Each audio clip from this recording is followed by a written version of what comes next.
Buenas tardes a todos.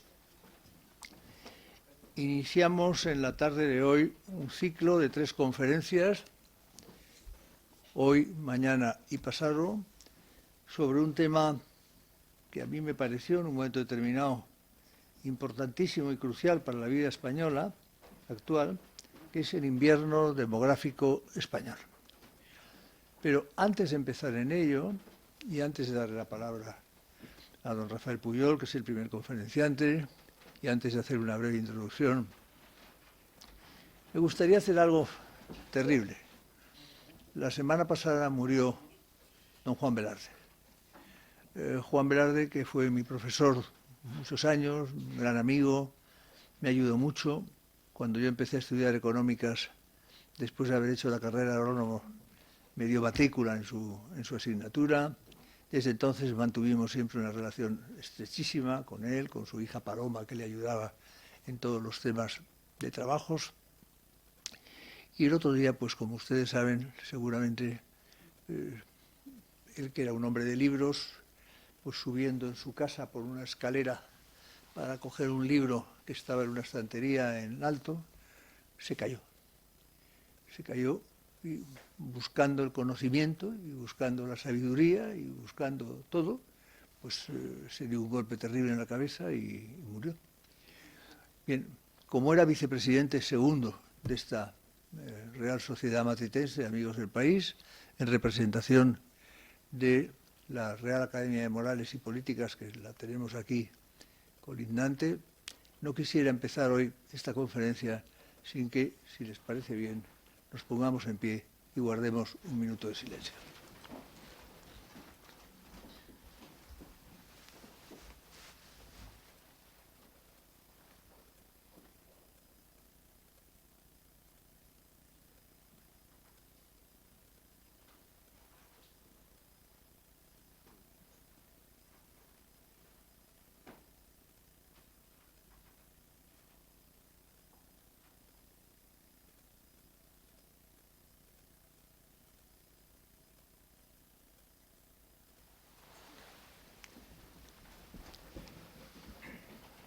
Pues muchas gracias a todos. Descanse en paz nuestro amigo Juan Velarde. Bien, como les decía, este ciclo se titula El invierno demográfico español. Rafael Puyol es un súper experto en el tema, yo no, pero he tenido pasión por él toda mi vida. Y quizá la pasión me derivó como consecuencia de haber terminado la carrera de ingeniero agrónomo. Empecé a trabajar en concentración parcelaria y lo primero que hizo un ingeniero allí llamado Miguel Bueno Gómez, al que tú probablemente conocerías, y Luis García de Oteiza, fue encargarme que hiciera una investigación demográfica y agraria en lo que entonces se llamaba la Alta Meseta. Y estuve pues por Segovia, Soria, Valladolid, Palencia, Zamora, León, viajando de pueblo en pueblo, unos pueblos terribles en aquel momento, hoy ya la mayor parte de ellos abandonados, estudiando qué pasaba ahí. Y me di cuenta de la trascendencia de la demografía española. Pero además, por mis viajes a Francia, que eran muy frecuentes entonces, comprendí y estudié la demografía francesa de la mano de Alfred Sauvy, persona que es, en fin, el gran padre de la demografía en Francia, y me di cuenta de en qué medida dependemos todos de esa demografía. Cogemos los periódicos y vemos todos los días noticias económicas y noticias que tienen que ver con el mundo del feminismo y que tienen que ver con la Next Generation y los fondos europeos y todo este conjunto de cosas. Pero casi nadie habla del problema demográfico español. De vez en cuando sí aparece alguna noticia sobre la España vaciada, o aparece una noticia como la que encontré hace 48 horas en el periódico, que decía 3 de cada 4 provincias registran ya más llegadas de inmigrantes que de nacimientos. Bueno, ese es el problema que tenemos. Y es un problema crucial. Y a ese problema le vamos a dedicar en la Matritense 3 conferencias. Yo fijé solo el título de las conferencias, el invierno demográfico español. Y cada uno de los ponentes ha puesto el título a su propia conferencia. Y observen ustedes que sin haber hablado entre ellos, al final hay una especie de conexión que conduce por una cierta pendiente entre la conferencia de hoy y la última. La de hoy es de don Rafael Pujol Antolín, catedrático de Geografía Humana, rector de la Universidad Complutense de Madrid entre 1995 y 2003, y se titula Una política demográfica integral para España. La segunda, que será mañana, y la dará don Alejandro Macarrón Larumbe, ingeniero de telecomunicaciones, consultor de estrategia empresarial y finanzas corporativas, se titula, y aquí ya empieza la onda a cambiar un poco, un tanto, la autodestrucción demográfica de España y Europa. Y la tercera, que la pronunciará don Joaquín Leguina, pasado mañana, por tanto el jueves 9 de febrero, que se titula Vamos derechos al agujero. Por consiguiente, como ven ustedes, hay una pendiente muy claramente marcada a lo largo de las tres conferencias. Todos ustedes conocen a don Rafael Pujol, es catedrático de Geografía Humana en la Universidad Complutense de Madrid, rector honorífico de la Universidad Complutense, vicepresidente de Relaciones Institucionales de la International Business School, licenciado y doctor en Geografía e Historia por la Universidad Complutense, rector de la universidad, como ya he indicado, durante mucho tiempo, vicedecano de la Facultad de Geografía, ha sido el primer presidente del grupo de población de la Asociación de Geógrafos Españoles, es vicepresidente primero de la Real Sociedad Geográfica, es académico de número de la Real Academia de Doctores, en la que ambos pertenecemos, ha sido presidente del Instituto Universitario Ortega y Gasset, autor de amplios estudios en demografía, podía en este momento enumerar libros y publicaciones suyas que darían muy larga mi exposición, y además hoy es presidente o rector, se llama, de la UNIR. Presidente de la UNIR, en donde van recopilando los trabajos que hacemos todos en unas enormes listas que nos sirven incluso a cada uno de nosotros para recordar cosas que teníamos olvidadas. Y es medalla de oro, entre otras, de la Universidad Complutense, de Praga, de Bratislava, de México, de La Habana y de Helsinki. Y doctor honoris causa por muy distintas universidades. No voy a seguir haciendo la exposición de su magnífico y importante currículum, porque lo importante no es lo que yo les diga de él, sino lo que él nos va a contar sobre la demografía española. Rafael, te agradecemos mucho, mucho, mucho de corazón que estés aquí con nosotros en esta Real Sociedad Económica Matritense, donde el mundo de la ilustración se crió alrededor de estas cuatro paredes de la Torre de los Lujanes, donde un admirado de Juan Velarde y mío, cada uno por distintos caminos, Melchor Gaspar de Jovellanos, fue presidente de la Casa, y te agradecemos mucho, mucho, mucho que estés con nosotros. Gracias.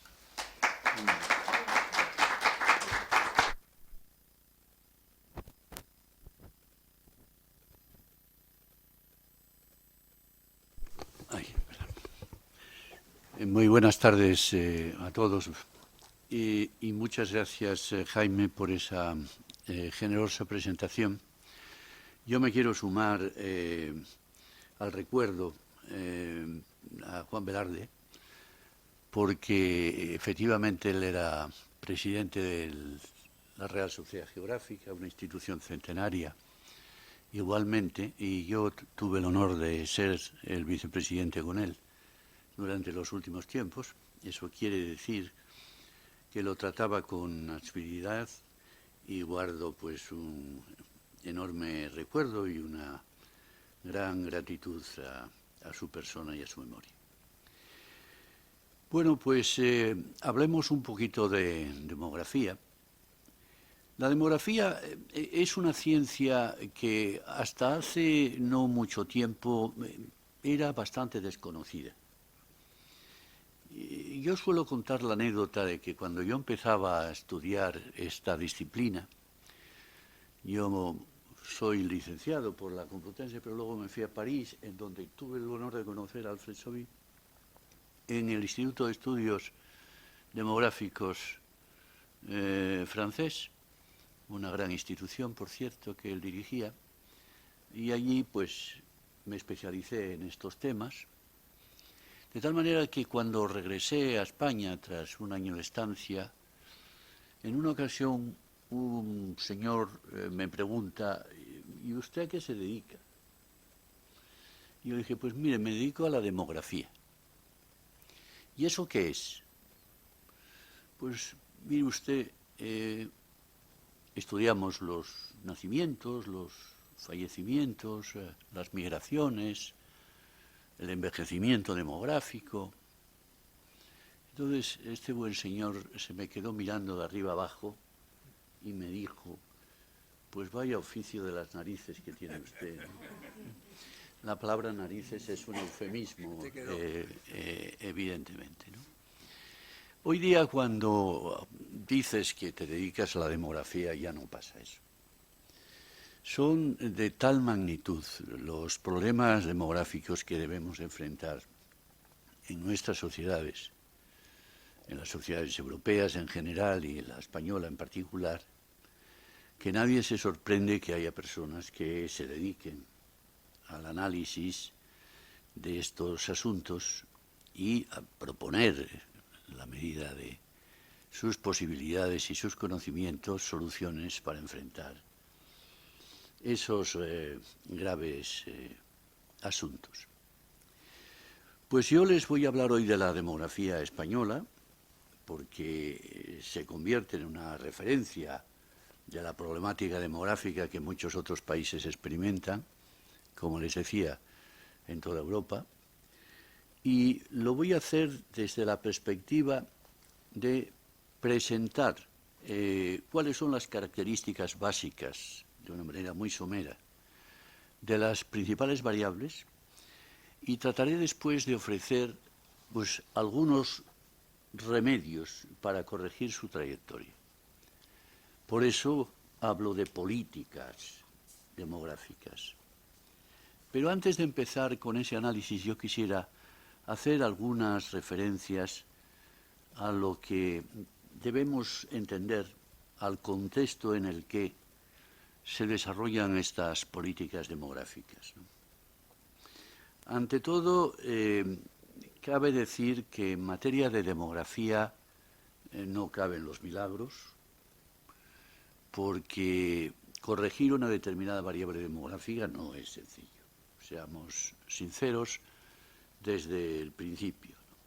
Pero también decir al mismo tiempo que sí cabe la posibilidad de establecer acciones que permitan o bien corregir la trayectoria de una variable, amortiguar su caída o incluso revertirla, aunque sea de una forma elemental. En segundo lugar, les diría que hay ya toda una serie de modelos de éxito en materia de población a los que habría que seguir, porque han definido con rigor las acciones, las han seguido y han obtenido algunos resultados realmente significativos, ¿no? En materia de natalidad, por ejemplo, lo que ha hecho Francia o lo que ha hecho Suecia o lo que está haciendo algún país del este en estos momentos, pues son ejemplos de buenas prácticas. Y en materia de despoblamiento, lo que ha hecho, por ejemplo, lo que se ha hecho en las tierras altas de Escocia para corregir el despoblamiento y la fuerte crisis económica que allí experimentaban, hoy amortiguada, pues es otro ejemplo de éxito, ¿no? En tercer lugar, yo les diría que establecer esta tercera observación enlaza con la anterior. Yo les diría que establecer medidas demográficas no es una tarea complicada. Ahora bien, cualquier política no será viable como no haya una implicación de las autoridades que la tienen que llevar a la práctica y como no haya una memoria económica, un presupuesto capaz de implementar esas medidas. Yo siempre recuerdo a estos efectos que Francia, por ejemplo, dedica el 3,6% de su PIB a las ayudas sociales, ¿no? A las prestaciones familiares, en definitiva. Y Suecia dedica el 3,5% de su PIB. España, por ejemplo, dedica el 1,3% y así nos van las cosas. En Francia o en Suecia el índice de fecundidad es del 1,9 y del 1,7 respectivamente, y en España estamos en un modestísimo 1,3 hijos por mujer. En cuarto lugar, les diré que también las políticas necesitan una cierta continuidad temporal, lo cual demanda un grado de consenso político elevado. Yo creo que las políticas demográficas deben de ser auténticas políticas de Estado. Las estrategias demográficas no son ni de derechas ni de izquierdas. Son políticamente neutras y demográficamente imprescindibles. En quinto lugar, yo creo que las políticas se tienen que concebir para todo el territorio nacional, aunque las particularidades de cada región pues exigen una aplicación lógicamente diferenciada. Y por último, en sexto lugar, expresar que han de contener medidas esas políticas para al menos los 4 grandes temas que conforman la problemática fundamental a la que se enfrenta nuestra población. En el caso de España, la natalidad, la inmigración, el envejecimiento y la despoblación. Carecemos de una auténtica política nacional y la necesitamos. Lo que hay, eso que llamamos la estrategia frente al reto demográfico, que ha escalado puestos en la administración, que ha adquirido pedigrí administrativo, debido a que incluso forma parte del nombre de un ministerio en la actualidad, se ha centrado, desde mi punto de vista, casi en su totalidad en los temas de despoblación, que no diré que esté mal, pero han olvidado muchos de los otros aspectos que deberían de conformar una auténtica política demográfica. Como les decía, dividiré mi intervención en 4 grandes apartados y dentro de cada uno de esos 4 apartados en 2 aproximaciones distintas. Empezamos con el tema de la natalidad. No les voy a cansar de datos porque los datos son tediosos por un lado y se olvidan pronto, pero baste con uno para darnos cuenta de la importancia de esta variable. Ustedes saben que tuvimos en España la época del baby boom, que se alargó entre mediados de los años 50 y mediados de los años 70. Pues bien, en la época del baby boom nacían en España entre 650.000 y 660.000 niños. Y hoy, los datos son del año 21, los del 22 no han salido todavía, pero serán peores seguro, la cifra de nacimientos fue de 337.000. Es decir, casi el 50% menos. Una combinación de circunstancias, las crisis económicas, especialmente la del 2008, tampoco el COVID fue bueno para la natalidad, a pesar de lo que se decía, cambios en los modelos familiares y en la jerarquía de los valores, la revolución educativa, la incorporación de la mujer al trabajo, bueno, etcétera, influyen en la situación de 3 variables principales que definen a esta natalidad. La primera es la fecundidad. Ustedes habrán oído hablar muchas veces de que para renovar las generaciones es necesario que cada mujer en edad de procrear, y las edades estadísticas para el análisis de la fecundidad son las comprendidas entre los 15 y los 49 años.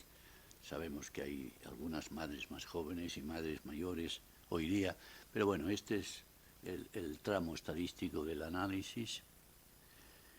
que cada mujer en edad de procrear tenga 2,1 hijo por mujer, no 2, sino 2,1 por efectos de la mortalidad infantil.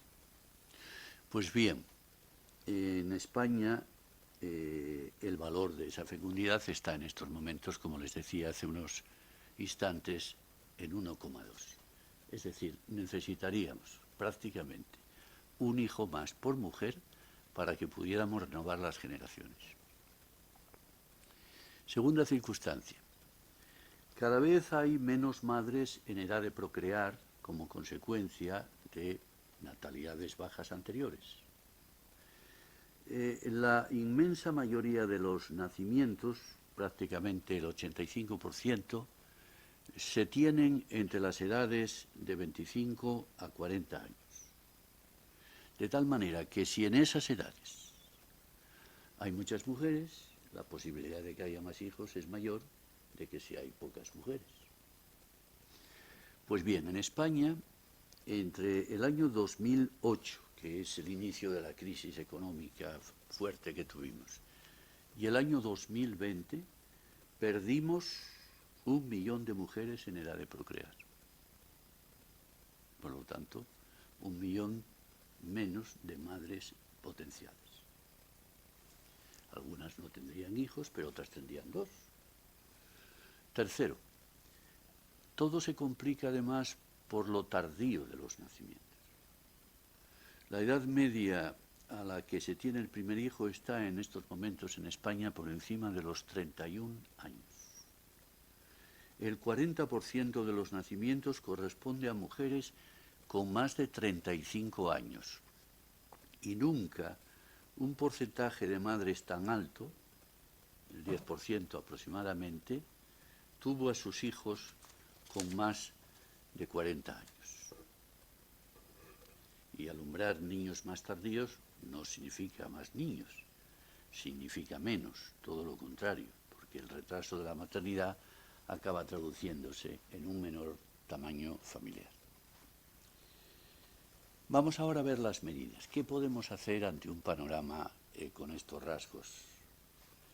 Pues yo creo que sería necesario aplicar algunas medidas, entre las cuales yo citaría las siguientes. En primer lugar, un primer paquete de medidas incluye los de carácter monetario, en las que figuran el nacimiento por hijo y las prestaciones familiares periódicas por el número de hijos que una familia pueda tener. Es decir, una cosa es dar una cantidad por el nacimiento de un hijo y otra cosa es sostener una determinada ayuda hasta que el niño cumple una determinada edad. En unos casos son los 3 años, en otros casos son los 5 años. La política francesa es mucho más generosa y lleva prácticamente las ayudas hasta la mayoría de edad. Por lo tanto, las prestaciones monetarias. En segundo lugar, con las ayudas para los hijos, guarderías con horarios amplios y costes asumibles o gratuitas, medidas contra la pobreza infantil, prevención de enfermedades o pago de la alimentación en el caso de incumplimiento de las obligaciones tras las rupturas matrimoniales. El tercer grupo abarca las acciones de naturaleza laboral. Dice un demógrafo italiano, Máximo Livi Bacci, que ha estudiado, por cierto, temas de demografía española con gran éxito, que el instrumento más eficaz para mejorar la natalidad es el mercado laboral, que sea capaz de proporcionar a las parejas jóvenes empleos estables y decentemente remunerados. Las madres españolas y también los padres, porque fueron interrogados en la última encuesta sobre fecundidad en España, manifiestan que si pudieran, querrían tener 2 hijos. Luego resulta que tienen 1,2. Hay toda una serie de obstáculos, entre ellos los laborales, que dificultan ese deseo y que hacen imposible desde hace bastantes años ya, porque hay que remontarse a los años 80 del siglo pasado, la renovación de las generaciones. Y por último tenemos un cuadro de medidas que se complementa con corresponsabilidad en la conciliación de vida laboral y familiar, disposiciones fiscales progresivas en función del tamaño familiar, facilidades para el acceso a la vivienda de las parejas jóvenes, ayudas para la reproducción asistida, estos son instrumentos de menor alcance, o mejoras en las pensiones de jubilación, cosa que ya de alguna forma sí que se tiene en cuenta. El segundo bloque es el de la inmigración. Les voy a definir la situación actual de la inmigración en España a través de una aproximación desagregada en 8 grandes puntos. Primero, se trata ya de un fenómeno estructural por su antigüedad. Ya saben que la inmigración en España, el cambio de país de migrantes a inmigrantes se produce allá por los años 80 del siglo pasado, tuvo una época dorada en la llamada década prodigiosa de 1998-2008, coincidiendo con el gran auge económico que tuvimos. Después entró en una recesión con la crisis de ese año. El COVID no ha ayudado tampoco a mantener las corrientes, pero se están recuperando de nuevo en estos momentos. Tenemos aproximadamente, como seguro que ustedes saben, 5,5 millones de inmigrantes, lo cual representa aproximadamente el 12% de la población española. Yo creo que podemos decir, dada ya la antigüedad que tienen, que se han convertido en un elemento estructural, no coyuntural, de la economía y de la sociedad españolas. En segundo lugar, podemos decir igualmente, como ha ocurrido en otros países europeos, que la inmigración ha entrado en una fase de madurez. Eso significa, entre otras cosas, que se han diversificado las causas de atracción, que aumentan las autorizaciones de mayor duración, antes eran más cortas, y que crecen las nacionalizaciones. El número de nacionalizaciones en España, personas que piden y se les concede la nacionalidad española, aumenta de una manera significativa. Tercero, las corrientes han ido evolucionando desde un punto de vista sociodemográfico, lo cual es una prueba de esa madurez. ¿Por qué? Porque cada vez hay más mujeres, se ha producido un fenómeno de feminización de las corrientes y cada vez hay más chicos jóvenes y más personas mayores, lo cual es consecuencia de los fenómenos de reagrupación familiar. Antes venían los inmigrantes solos, sobre todo varones, ahora hay reagrupación familiar, vienen muchas más mujeres, vienen chicos jóvenes y vienen personas mayores. Cuarto, se han ampliado los países emisarios. Yo suelo citar una frase que tú recordarás perfectamente, que somos un país de destino en lo universal, en el sentido de que tenemos inmigrantes de 100 nacionalidades prácticamente, ¿no? Aunque es cierto que hay algunas predominantes. En este sentido, pues la Unión Europea sigue proporcionándonos casi el 50% de los inmigrantes que recibimos y América Latina el 24%. La inmigración del norte de África y del África subsahariana es por algunas razones que nadie se les escapa preocupante, pero tiene por el momento porcentajes más reducidos. En quinto lugar, observamos también que crece la regularidad de las corrientes, lo cual es un nuevo ingrediente de la madurez del sistema. En sexto lugar, los inmigrantes constituyen un componente esencial ya de nuestro actual y de nuestro futuro mercado de trabajo porque vienen a representar el 15% aproximadamente de los trabajadores que hay en España, con una tasa de participación incluso superior a la tasa de participación de la población autóctona. En séptimo lugar, igualmente los inmigrantes constituyen un factor decisivo de nuestra economía. Y por último, decir que a pesar del fuerte crecimiento del número de migrantes y de una situación económica y del empleo mejorable, su nivel de integración social, salvo determinados colectivos, es relativamente satisfactorio.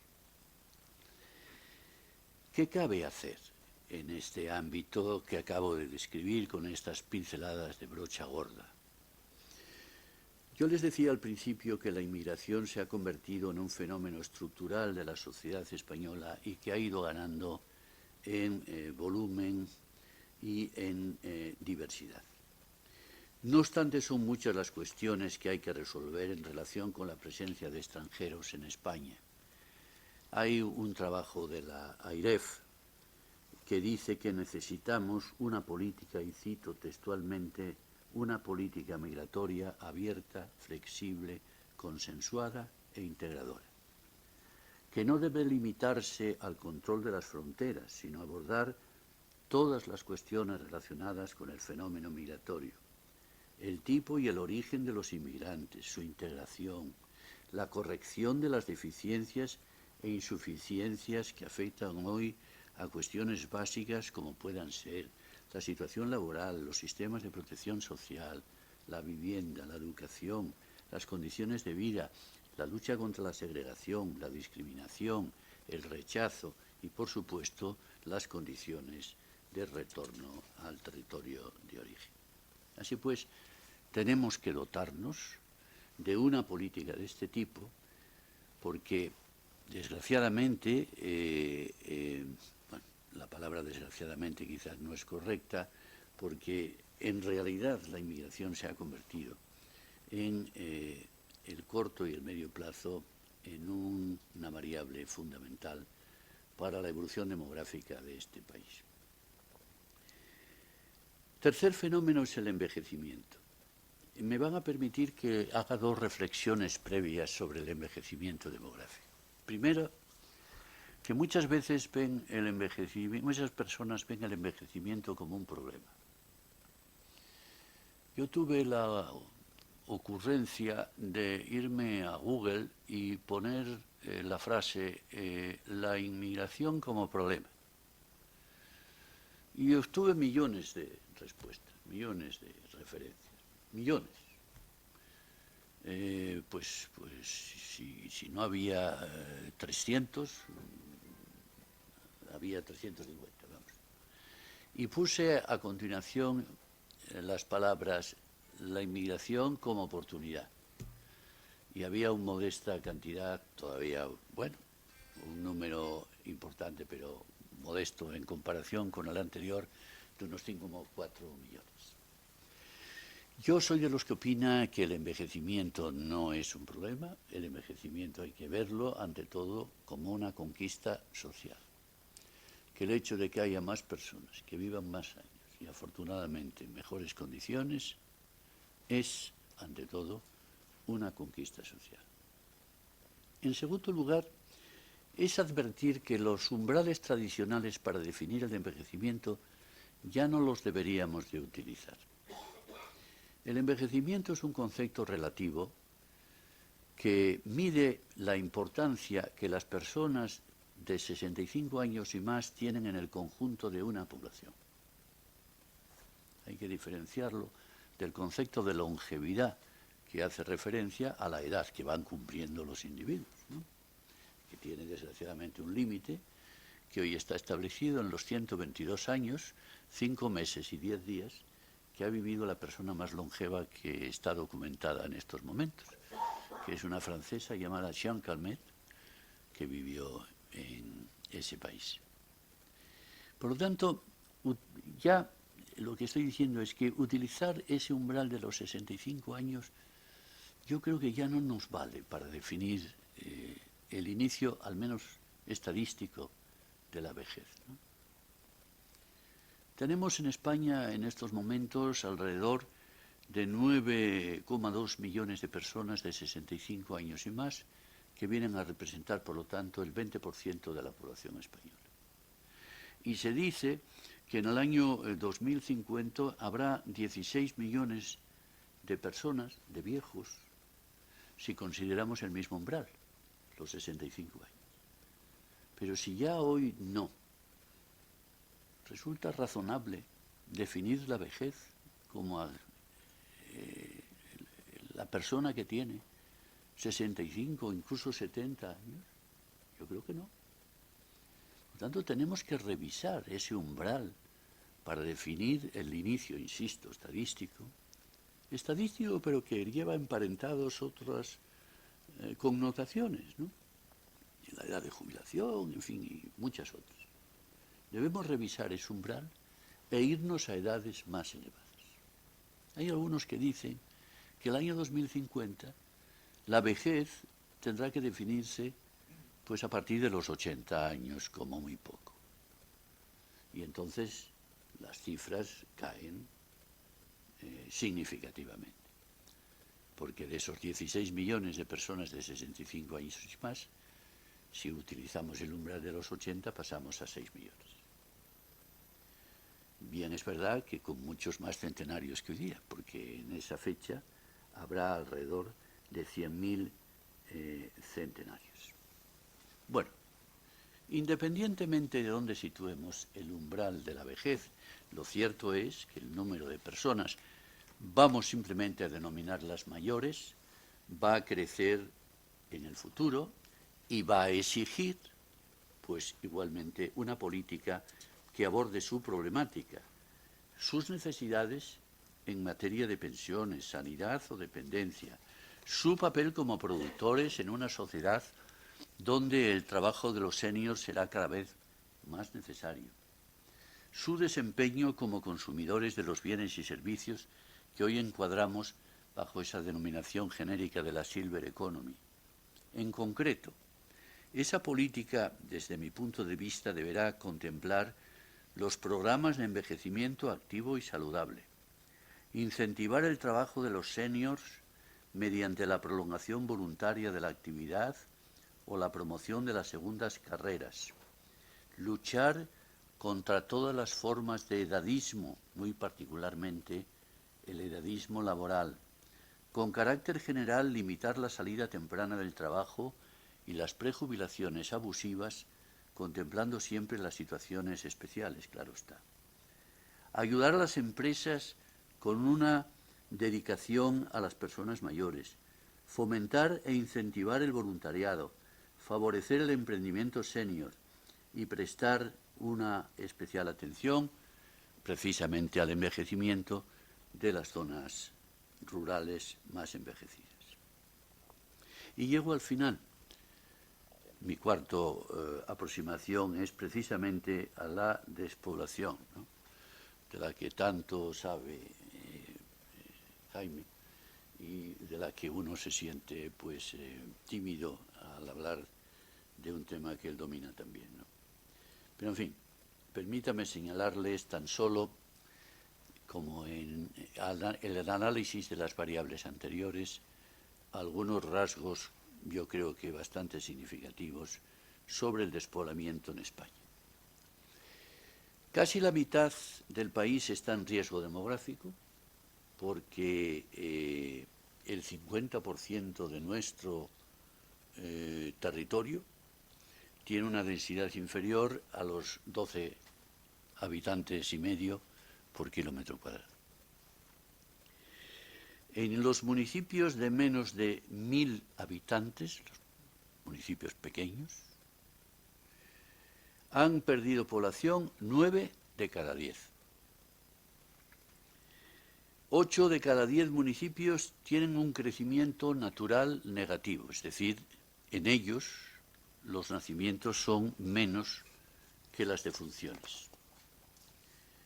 Algunos años, casi en un tercio de los municipios españoles, pequeños, no tienen ningún nacimiento.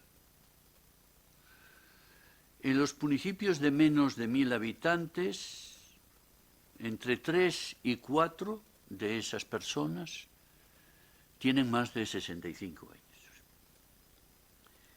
En un 85% de los municipios de menos de 1000 habitantes hay más hombres que mujeres, lo cual nos define dos rasgos característicos del despoblamiento, que se lleva a más mujeres que hombres de los medios rurales y que se lleva más jóvenes que mayores. Los medios rurales están mucho más masculinizados y profundamente envejecidos. Esta conjunción de hechos hace que la despoblación sea un tema pues difícil de resolver. Si en materia demográfica les decía al principio que no caben milagros o que el censo de milagros es muy reducido, en materia de despoblamiento los milagros son todavía más complicados. Ahora bien, no soy de los que cree que no se puede hacer nada.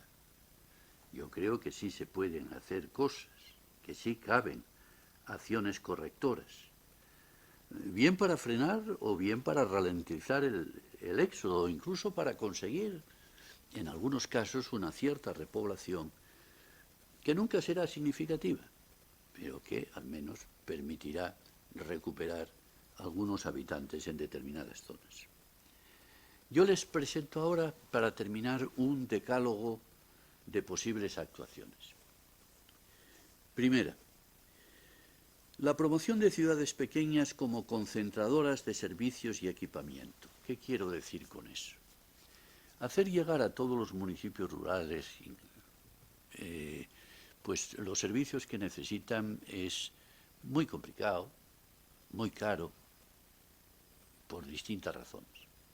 Ahora bien, ha funcionado en algunos lugares que se elijan determinados municipios, determinados lugares centrales, en los que se concentran los servicios importantes.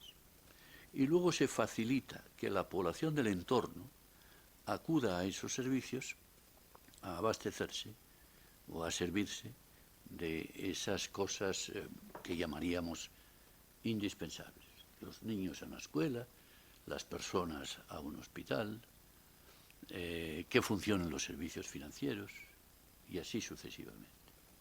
Segundo, yo creo que debemos de favorecer el desarrollo de nuevas actividades económicas y de fomento del empleo, en especial para quienes más lo precisarían y que al no tenerlo se van, que son los jóvenes y las mujeres.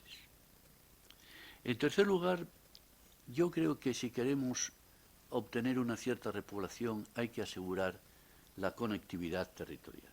Se puede pretender que haya gente que se quiera instalar en los municipios rurales y que no tenga conectividad para desarrollar desde ellos su actividad.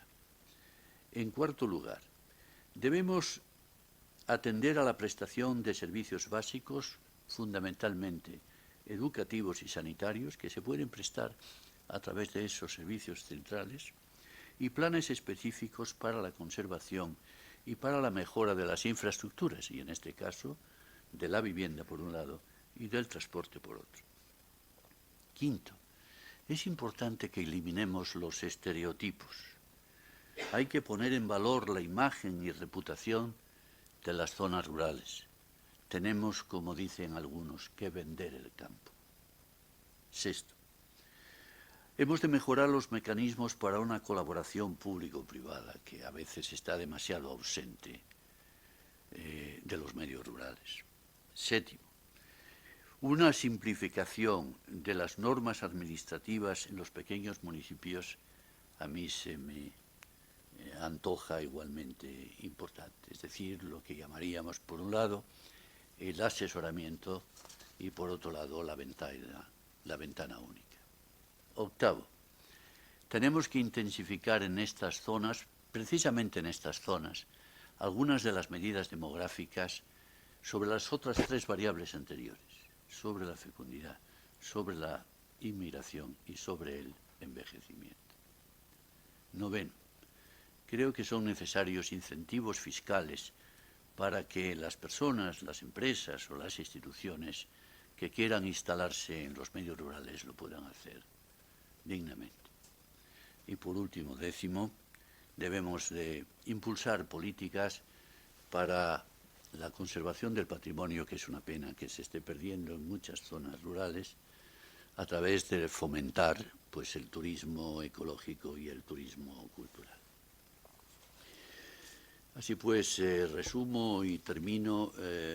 He pretendido definir, en primer lugar, ingredientes básicos que cualquier política demográfica debe de tener presente, y he analizado después la situación de las 4 grandes variables demográficas en cualquier país, y particularmente en este caso en la situación española, para después ofrecerles pues algunas medidas de política demográfica que pudieran al menos detener la trayectoria, la deriva inadecuada de algunas variables, o incluso de corregir esa trayectoria hacia valores menos alarmantes.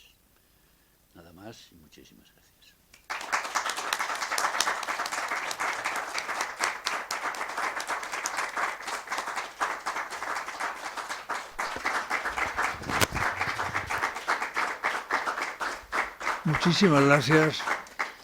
Muchísimas gracias, Rafael, por tan interesantísima charla, conferencia. Has hecho un análisis profundo, detallado, metodológicamente impecable, y nos has abierto esperanzas. Entre otras cosas, a mí, como has hecho la distinción entre la vejez y el rejuvenecimiento, pues he retrocedido unos años y me siento mejor. Bueno, lo cual te lo agradezco. Yo me he autoconvencido también de ello, o sea, que yo también me siento mejor. Sí, pero tú eres más joven que yo, lo tuyo es más fácil. Te lo agradezco todo.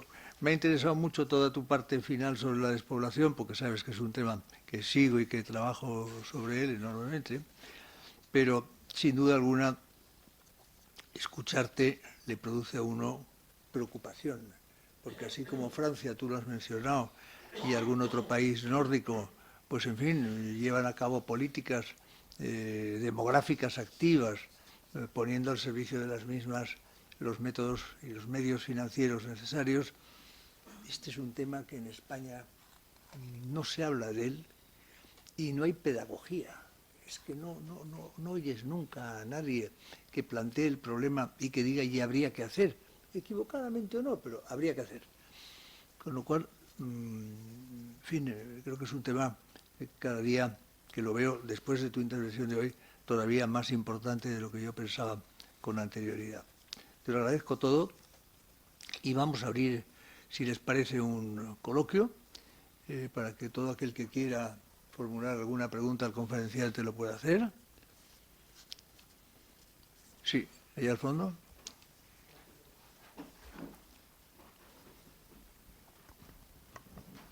Si dicen nombre y profesión, lo Sí, desde luego. Muy buenas tardes. Muchísimas gracias por la conferencia. Soy Álvaro de la Torre, soy profesor en la Universidad Francisco de Vitoria, compañero además de su hijo Alfonso, buen amigo. Bueno, yo también soy socio de la Matritense, aunque no me da tiempo a venir a todas las conferencias que querría porque hay mucha tarea en la universidad.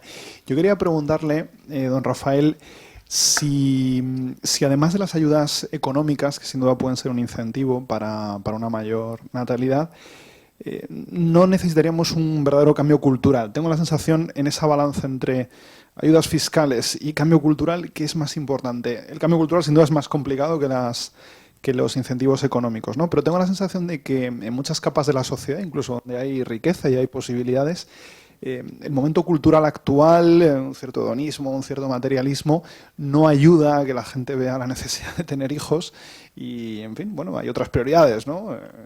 Temas materiales mucho más caros, etcétera, y menos interés por el tema de la natalidad. Eso por una parte. Por otra parte, ¿qué políticas concretas, a lo mejor concretas, ahí sí le pediría un poquito más de concreción, podríamos imitar de países que sí que han conseguido cambios? Hablaba usted un poco del ejemplo de Francia y algún otro país más, a lo mejor algo muy concreto que pudiéramos imitar. Y luego respecto al tema de la inmigración, se está hablando de que a España le hacen falta una tasa de inmigrantes mucho mayor para cubrir toda esa mano de obra que necesitamos, ¿no? Es verdad que en España la inmigración ha dado una cierta sensación de desorden, ¿no? Va llegando gente a medida que, bueno, pues el mercado laboral lo va necesitando. Es verdad que no hemos tenido los problemas que han tenido en otros países de falta de integración, disturbios, etcétera. Pero es verdad que, bueno, hay zonas en las que hay potenciales focos de conflicto, hay partidos que, bueno, también están planteando un poco el foco sobre la inmigración.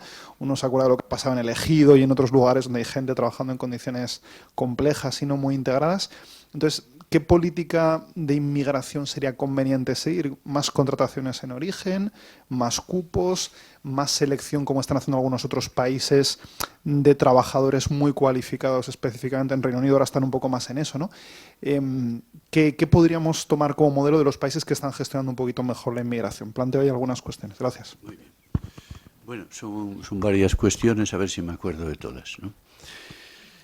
En relación con la primera, yo me muevo entre el temor y la esperanza, ¿no? En relación a lo que planteaba.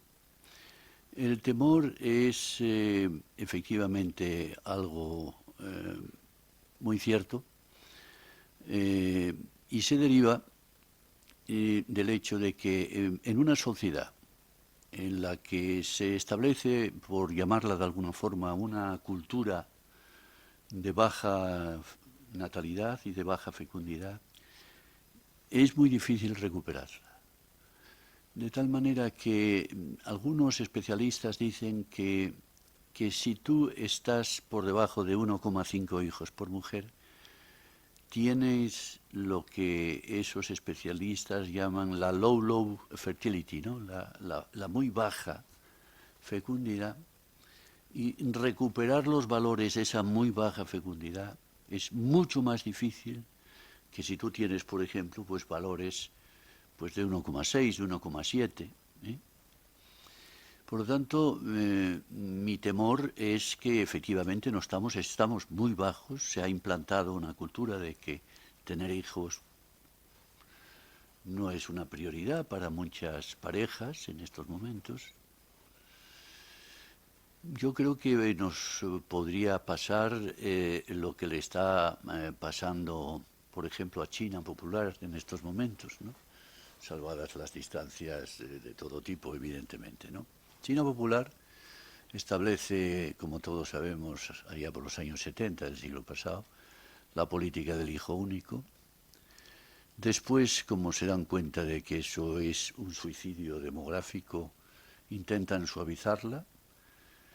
Hace unos años autorizan el segundo hijo y ahora incluso el Partido Comunista Chino quiere autorizar el tercer hijo. Bueno, pues la fecundidad está disminuyendo, la natalidad está disminuyendo. ¿Por qué? Porque ya en la mentalidad china se han acostumbrado a esos niveles de baja fecundidad y recuperarlos se está convirtiendo en una tarea muy difícil, a pesar de los incentivos que el gobierno chino establece para las parejas que tienen más de un hijo, más de dos, y por supuesto más de tres, ¿no? Y a mí el temor es que aquí se puedan establecer algunas medidas y que, bueno, pues que la gente no responda, ¿no? a esa incitación por motivos como los que tú citabas y por algunos otros que todos tenemos probablemente en la cabeza, ¿no? Y frente al temor, una esperanza.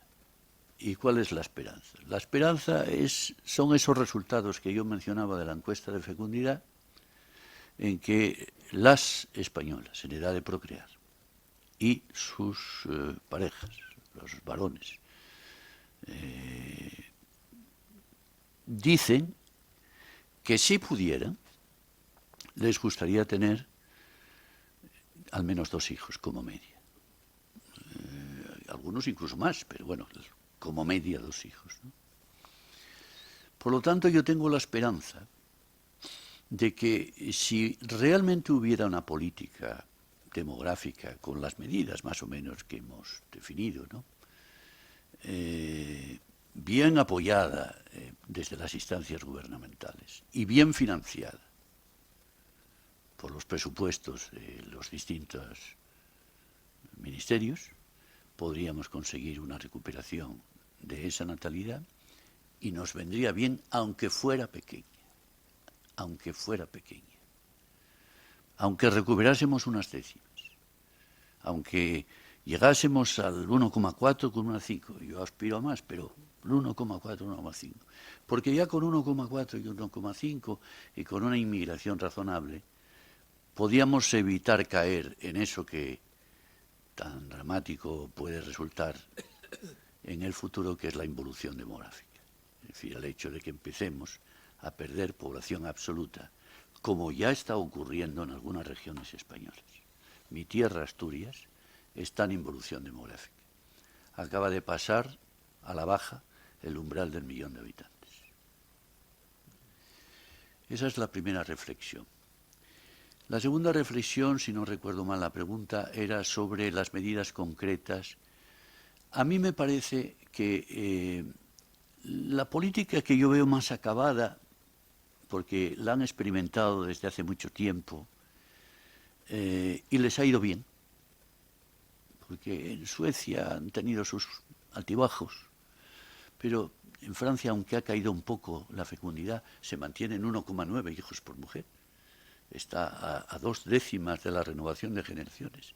A mí me parece que las mejores medidas son las francesas. Y yo creo que entre las medidas económicas son la generosidad con la que sufragan el coste de cada nacimiento, pero sobre todo el pago que hacen mes a mes en función de los hijos que un matrimonio tenga y la longitud de esas ayudas durante muchos años. Yo creo que, sin ser las únicas, evidentemente, esas medidas a mí me parece que podrían ser eficaces. Hay algunos países donde ya están en ello, algunas regiones, perdón, españolas donde ya están en ello. La Comunidad de Madrid ha implementado una política, acaban de aprobar en Castilla y León una política de este tipo. En Asturias la tenían definida, pero el presidente la ha dejado para la próxima legislatura, lo cual pone de manifiesto que a veces los políticos que son tan cortoplacistas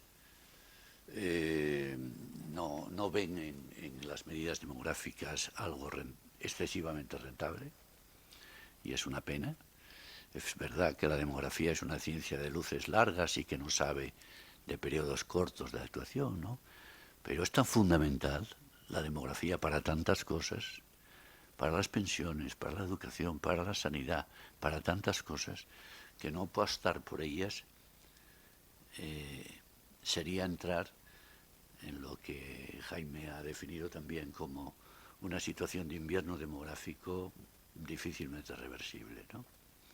Y por último, la tercera cuestión era sobre la inmigración. Yo creo que prácticamente todas las cosas que mencionabas me parecen ingredientes básicos de una política migratoria, ¿no? Bueno, pues la contratación en origen, ojalá pudiéramos hacerla así. El favorecer la llegada de inmigrantes de determinados territorios sería estupendo, ¿no? Eso no quiere decir que tengas y que puedas impedir la llegada de inmigrantes de otros espacios, pero sí favorecer, ¿por qué no?, la llegada de inmigrantes de determinados territorios, ¿no? Y también favorecer quizás en el futuro mucho más de lo que se ha hecho hasta ahora, lo que llamaríamos la inmigración del talento, ¿no?, la inmigración cualificada, ¿no? Somos un país desde este punto de vista complicado, porque la población joven está disminuyendo de una manera muy significativa. Si tú miras las cifras de la pirámide laboral de los jóvenes hace 10, 15 años y las actuales, podrás comprobar cómo el número de jóvenes, entendiendo por jóvenes, no sé, entre los 16 años que puedes empezar a trabajar hasta los 29, pongamos esa franja de edades, han disminuido de una manera significativa. Y eso nos obliga, por un lado, en el futuro, a recurrir a más trabajadores senior, sin duda alguna. Yo creo que este es un reto demográfico fundamental para el país, y a apostar igualmente por una inmigración más cualificada, que nos vendría muy bien. Pero ahí vamos a competir con muchos otros estados por el talento internacional y no va a ser una tarea sencilla, ¿no? Bueno, no sé si te he contestado a las 3 cuestiones que me planteabas. Muchas gracias, ¿no? ¿Alguna pregunta más? Sí. Sí. Silvia. Sí. Ahí. Perdón. Ahí. No, eso. Lo mismo. Ahora enseguida Bueno, se la paso. Buenas tardes. Buenas tardes. Muchas gracias, enhorabuena por la conferencia. Me llamo Fausto Cartagena, soy fiscal, jubilado, y quería simplemente, si el ponente pudiera darnos una pincelada sobre el factor, porque deduzco que es importante, del hecho de la incorporación de la mujer al trabajo en relación con la disminución de la demografía, habida cuenta de que la incorporación es absolutamente plena, por lo menos la diferencia es notabilísima de la época en la que yo entré en la carrera fiscal, que éramos 14 fiscales, en el año 78 en la promoción no había ni una sola mujer, y luego actualmente con 100 mujeres en las promociones, con 100 fiscales en las últimas promociones, prácticamente 92 de ellas son mujeres. La incidencia que sí, seguro que habrá trabajos que se han desarrollado sobre ello, la incidencia que tiene esa incorporación absoluta, plena de la mujer, que antes no existía y que indudablemente creo yo que está influyendo en el factor demográfico. Muy bien, muchísimas gracias. Pues yo creo que podemos diferenciar como 2 grandes etapas, ¿no? En una primera etapa, la incorporación primero de la mujer a la formación, incluida la formación superior, donde hoy son más que los varones, como todos sabemos, ¿no? Y inmediatamente la incorporación al mercado laboral, yo creo que fue uno de los factores que supuso una caída de la fecundidad. Ahora bien, las cosas han ido evolucionando de tal manera que hoy lo que las encuestas te dicen, que son las cosas que dicen las propias mujeres a las preguntas que se les formulan, es un poco distinto. Porque a la pregunta, ¿y usted para tener su primer hijo o un segundo hijo, qué necesitaría, qué desearía, qué querría?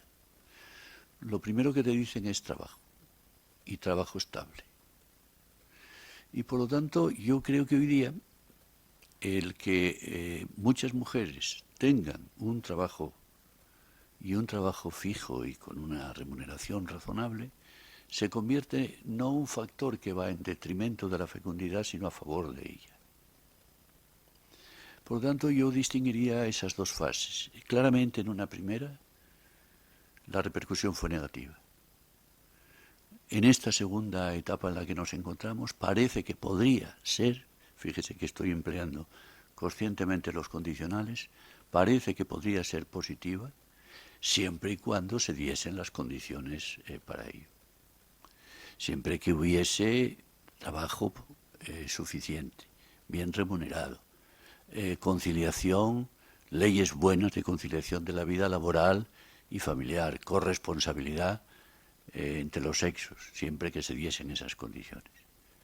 Esa es un poco la visión que yo tengo sobre este tema.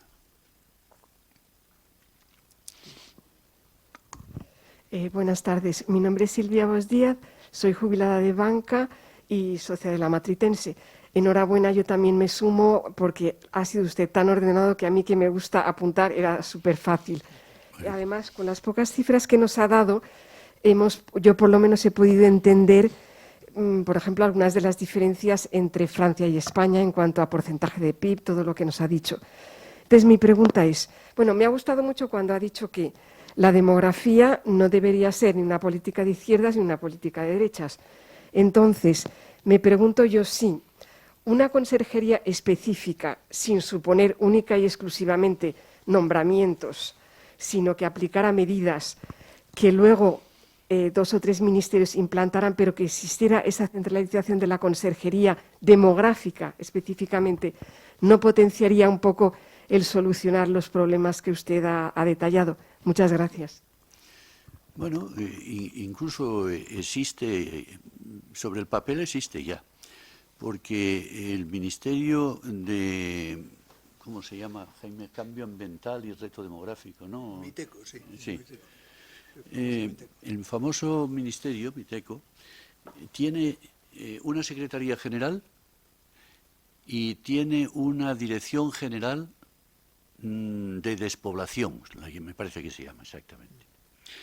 Fíjese, por lo tanto el órgano está creado. Lo que pasa es que eso no basta, claro. Es decir, ya le decía que tú sobre el papel puedes diseñar la mejor política del mundo, como no tengas voluntad política de llevarla a cabo y presupuesto suficiente para que sea eficaz, no va a servir absolutamente para nada. En consecuencia, no habría que crear nada, probablemente. Habría, eso sí, que establecer las medidas integrales, yo las he llamado, de política demográfica que necesita el país y dedicaros una partida suficiente para que realmente no se tratase de solo de acciones puntuales, que ni van ni vienen y que no acaban resolviendo nada, sino que se fuera una política sostenida en el tiempo, consensuada políticamente y dotada de forma, voy a emplear el adjetivo generosa, por los presupuestos correspondientes.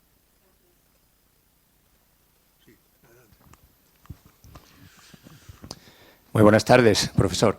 Me llamo Julio, soy miembro de esta junta directiva, de esta institución que nos acoge hoy. Mi profesión es, soy funcionario de justicia y quería aseverar efectivamente la afirmación que ha hecho el señor fiscal acerca del papel cada vez más predominante de la mujer en todos los ámbitos de la administración, sobre todo a escalas superiores, tanto en el caso de mi ámbito, de lo que es la magistratura, la fiscalía y demás, y por supuesto los letrados de la Administración de Justicia. Yo afirmaría que el 90% de los que conozco en la actualidad son mujeres. Es una cuestión que dignifica mucho el papel que están realizando en nuestra sociedad, su capacidad, su voluntariedad y su afán por superar esas barreras que las han separado durante siglos de los hombres. Mi aplauso por ellas, porque soy el único varón en mi juzgado. Bueno, aparte de esto, soy también baby boomer, según la terminología de la demografía anglosajona, nacido a mediados de los 60. Yo tengo el concepto, bueno, usted ha hecho una explicación pormenorizada de la grave situación que atraviesa España, ha enumerado las distintas circunstancias y ha expuesto usted un decálogo o 10 mandamientos que serían casi de obligatorio cumplimiento para que se produjera una cierta recuperación demográfica en España. Sinceramente, yo lo veo muy difícil. Usted lo ha dicho así también. Nos ha puesto el caso ejemplificante de China, que después de acostumbrarse a un nivel de vida, es muy difícil que vayan a retroceder a esos parámetros casi rurales de que los hijos constituían un elemento de fuerza económica para sacar adelante a las familias. Yo lo veo en mi entorno familiar. Mis abuelos maternos eran 9 hijos adultos que llegaron a la edad adulta.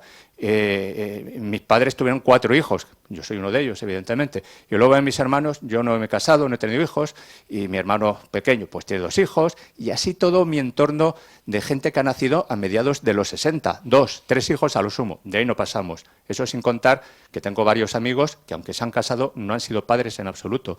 Yo tengo la idea de que a partir de la aprobación del Plan de Desarrollo en España en el año 59, con los sucesivos gobiernos tecnócratas del tardofranquismo, entramos en la vida, digamos, de las comodidades. El ambiente rural que tanto hacía que las familias se esforzaran por sacar adelante a los hijos, se produce esa inmigración a las grandes ciudades y lo primero que se busca es que los hijos se formen, estudien y, lógicamente, que acaben sus carreras, obtengan una buena formación laboral. Y ya no se trata de casarse con una mano delante y otra detrás, como hicieron mis padres recién emigrados del entorno rural, sino que queremos acabar estudios universitarios, meternos en oposiciones, en meterte con el piso ya incluso amueblado. Va retrasando cada vez más la edad de tener hijos. Y, sinceramente, la mayor parte de mi entorno han tenido hijos a partir de los 35 años, con un margen ya muy poco para tener más de 1 o 2 hijos a lo sumo. Por tanto, yo considero que es un problema insoluble actualmente. Tendemos prácticamente a un envejecimiento progresivo de la sociedad. Yo estoy viendo a mis generaciones, los que vienen detrás de mí, son bastante más jóvenes que yo y no hay esa continuidad. yo tengo 57, voy para 58, pero es que mis compañeros más jóvenes andan por la treintena. Y luego mis compañeros, el mismo juzgado, somos todos de 57 a 60 años. Y los que vienen a continuación tienen 30. ¿Dónde están esas generaciones que deberían dar ahora por los 35, los 40, 45 años? Me doy cuenta que hay un desfase demográfico muy importante. Sinceramente, incluso, aunque usted alude a la posibilidad de inmigración, ha hablado también de una inmigración hasta cierto punto un tanto selectiva. Es decir, como tratando, he entendido yo, de dar mayor acogida a aquellas inmigrantes que tengan una idiosincrasia más similar a la española, no sé si por idioma, cultura, lengua o lo que sea, e incluso restringir un poco la que venga del África norteafricana o subsahariana. Yo no sé si eso significa que podría haber problemas de integración por esa misma razón. Realmente yo la solución no la veo ajustada para que la gente joven, acostumbrados a una vida muelle, entre comillas, o de sacrificio para formarte, tengan esa capacidad de sacrificio para decir, he conseguido mi objetivo y ahora voy a ser padre, voy a ser madre. Sinceramente, yo no veo salida en ese sentido. Usted lo ha expuesto muy bien y sin carga de tintes dramáticos. Yo lo veo muy dramático. De aquí en el año 2050 que ponemos con frontera, yo tendré 85 años y yo no creo que el relevo generacional esté ni muchísimo menos asegurado de aquí a esos 27 años que nos quedan a España.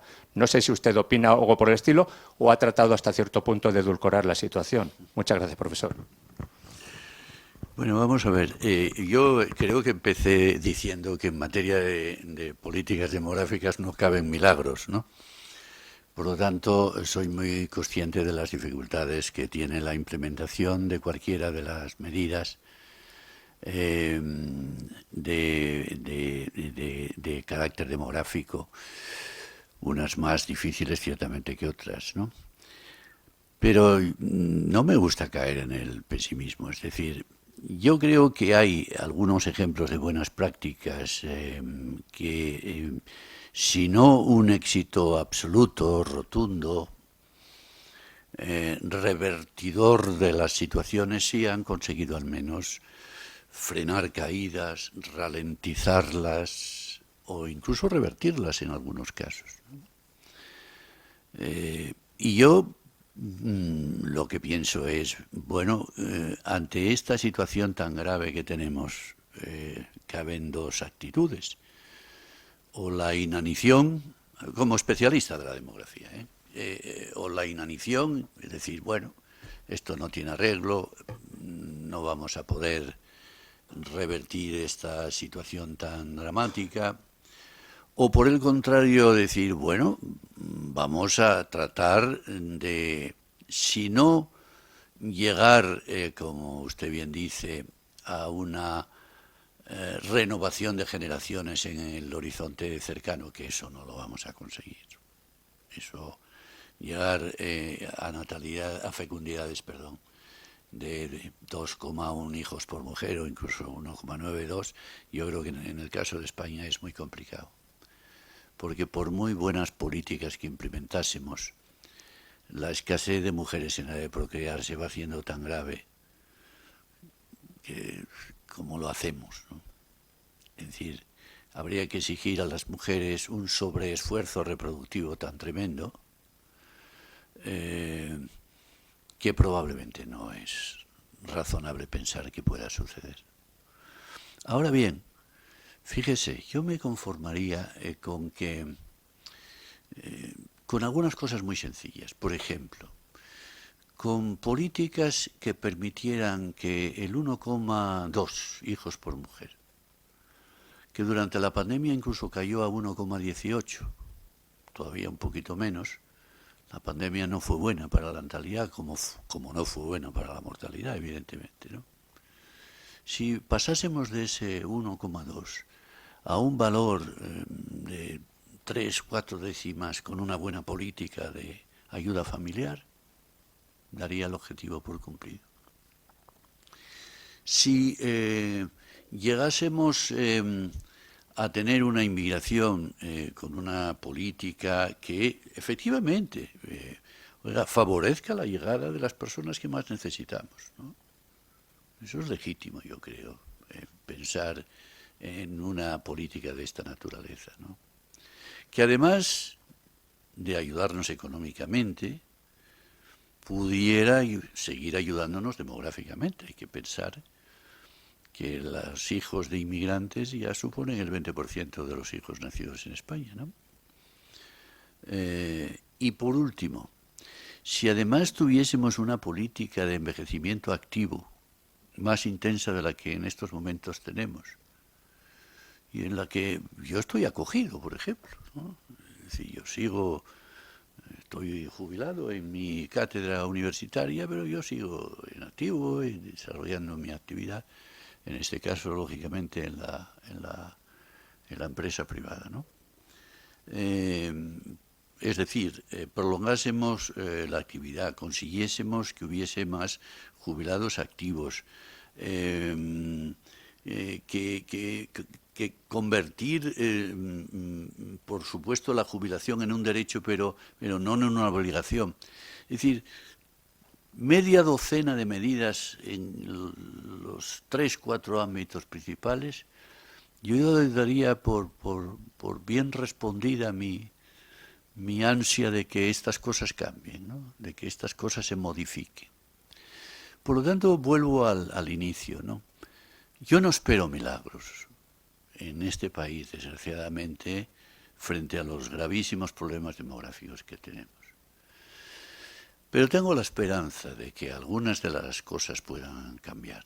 Ahora, ¿cómo no establezcamos una política correctora con las características con las que la definía al principio?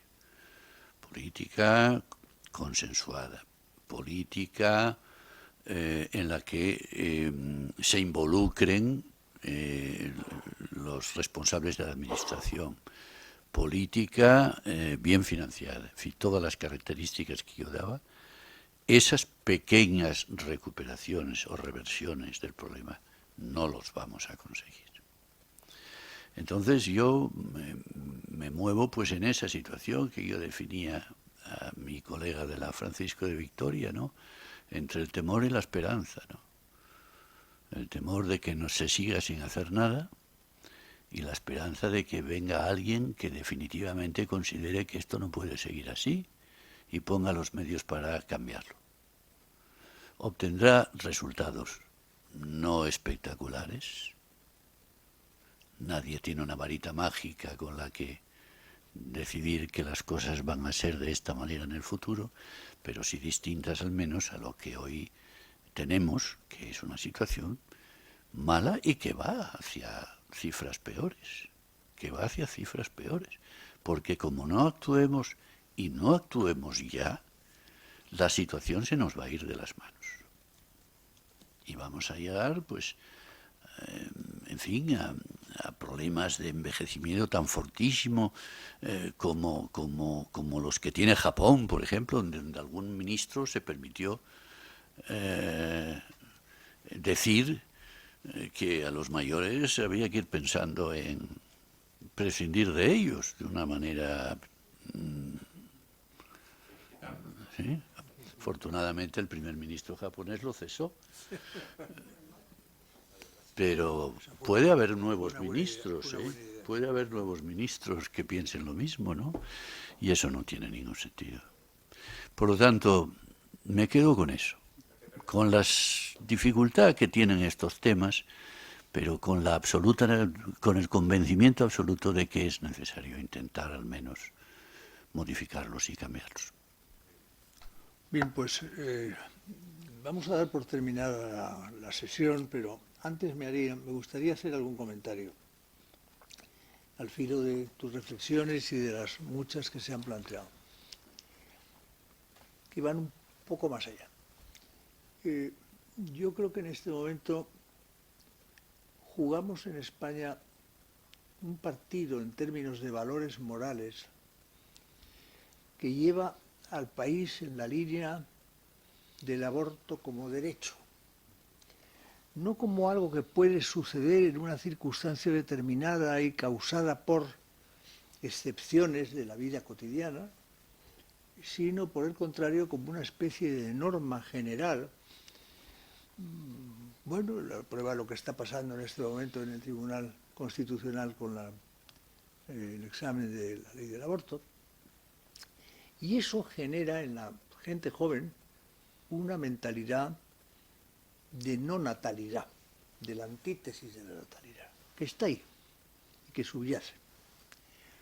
En segundo lugar, claro, yo sigo mucho los temas derivados del cambio climático. En el mundo del cambio climático, el eje es que la causa es antropogénica. Es el hombre causante de tanto más hombres, más energía, más industrias, más gases, más contaminación, más gases de efecto invernadero y, por tanto, una mayor presión contra la existencia de los propios seres humanos. Esto está llevando las cosas a límites muy extremos, tan extremos que recientemente un grupo de científicos italianos, 80 y tantos, han emitido un informe muy documentado diciendo que el cambio climático está mal fundamentado, no es antropogénico. Por tanto, hay que dejar que el mundo siga creciendo en población, hay que dejar que el mundo siga viviendo en la forma en que lo está haciendo, porque esto es un tema, digamos, de la propia naturaleza, cíclico, y que por tanto cambiará. Pero en la medida en que eso no suceda y no se quiera ver así, empieza a haber en documentos que yo leo, nacionales y extranjeros, una cierta presión antidemográfica. Lo digo porque es un tema que a mí me preocupa, porque añade otro riesgo más a lo que estamos hablando. En cambio, hay una cuestión, y esa es la pregunta que me gustaría hacerle al profesor Pujol, hay una cuestión que me planteo muchas veces. Puesto que Francia, Italia, Portugal, etcétera, todos los países de la Unión Europea, en estos temas de natalidad nos movemos prácticamente igual, ¿no cabría imaginar el establecimiento de una política común pro natalidad en el seno de la propia Unión Europea? Y que toda la Unión Europea aprobara un programa, igual que aprueba la PAC, la Política Agrícola Común, con mucha mayor razón tendría que ser capaz de aprobar una decisión de esta naturaleza. Igual que aprueba las medidas con respecto a los tanques de Ucrania, pues con mucha mayor razón. ¿Cabría la posibilidad de imaginar una Unión Europea planteando una política pro natalidad con recursos de la propia Unión Europea y con unas normas comunes, etcétera, aceptada por todos? ¿Crees que eso sería posible?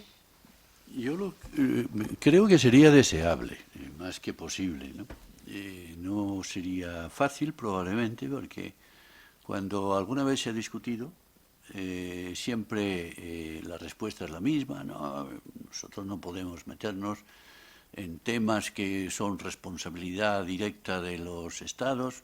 Bueno, todo es responsabilidad directa de los Estados. No creo que el argumento tenga demasiada fuerza, ¿no? Pero yo creo que en lo que se hace desde la Unión Europea, por el momento se queda en el plano de las recomendaciones, ¿no?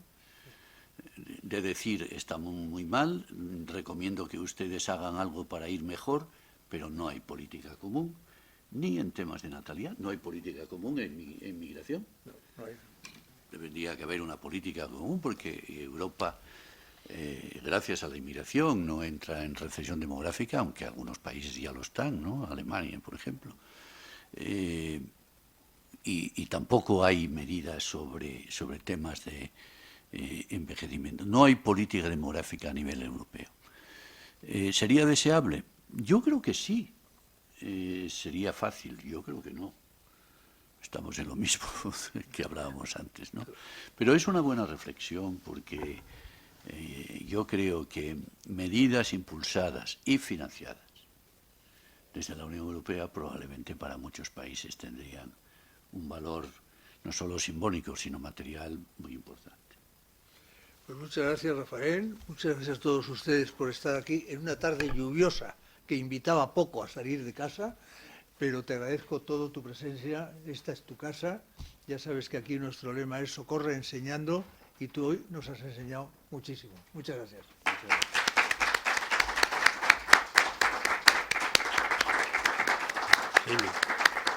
Sí.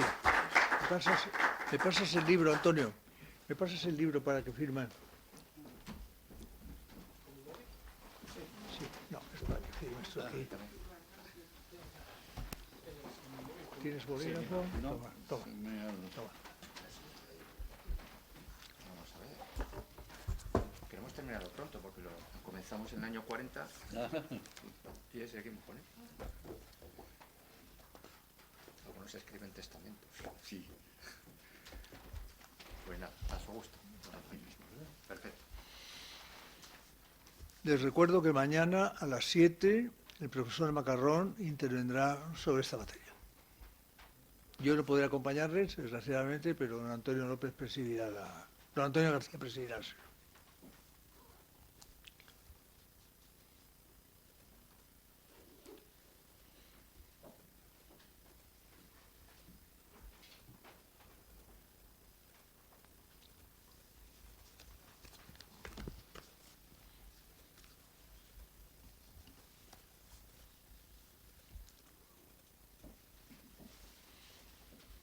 Y pasado mañana, no se os olvide que vendrá también don Joaquín Leguín.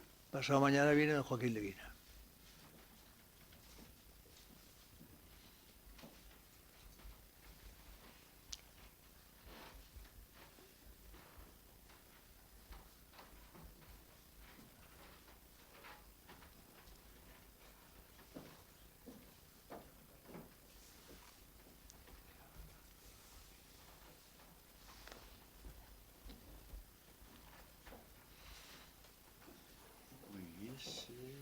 Hoy es 7. 7 de febrero. Se pasa el año en un suspiro. Sí. Se te está acabando la tinta. ¿Sí? Jaime. Vaya, por Dios. Para Juan. Sí, Juan, puede venir, gracias. Sí, sí. Muy bien, listo. Pues también queremos Muy ver un bien. detalle. Pues, además de eso, tenemos para ti un pequeño Muchas gracias. obsequio en agradecimiento por tu... Muchísimas gracias.